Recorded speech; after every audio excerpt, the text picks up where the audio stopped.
అందరికీ ఒకటే హామీ ఇస్తున్నాం. రాష్ట్రంలో ఉండే కులస్తులందరికీ నేను ఇచ్చే హామీ, మిమ్మల్ని రాజకీయంగా పైకి తీసుకొస్తా, ఆర్థికంగా పైకి తీసుకొస్తా, సామాజికంగా ఒక శక్తివంతమైన జాతిగా తయారు చేసే బాధ్యత తెలుగుదేశం పార్టీ తీసుకుంటామని మీ అందరికీ హామీ ఇస్తున్నా.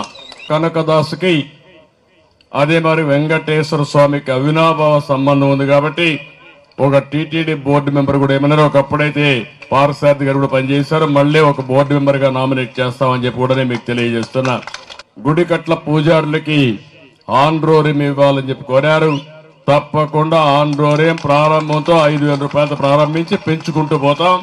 ఎక్కడైతే అవసరమైంది ఇక్కడంతా కూడా కనకదాసు విగ్రహాల్ని ప్రోత్సహించాలి.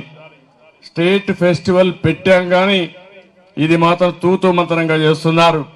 అట్లా కాకుండా కులస్తులందరికీ స్ఫూర్తినిచ్చే విధంగా కనకదాసు జన్మదినాన్ని స్టేట్ ఫంక్షన్ గా నిర్వహిస్తాం. ఇంకో పక్కన రాజకీయంగా నేను ఇంత మునిపే చెప్పాను, రాజకీయంగా నేను ఒకటే ఆలోచిస్తున్నా, ఎంతమంది గెలుస్తారో, ఎక్కడెక్కడ గెలుస్తారో, డైరెక్ట్ ఎలక్షన్ లో గెలిచేది ఇక్కడ సీట్లు ఇస్తాం. ఒకవేళ డైరెక్ట్ ఎలక్షన్ లో గెలవని ప్రాంతాల్లో ఎమ్మెల్సీలుగా ఇచ్చి ప్రజాప్రతినిధులుగా మీరు అసెంబ్లీలో కౌన్సిల్లో ఎంటర్ అయ్యే పరిస్థితి తీసుకొస్తామని చెప్పి కూడా నేను మీకు తెలియజేస్తున్నా. ఇవే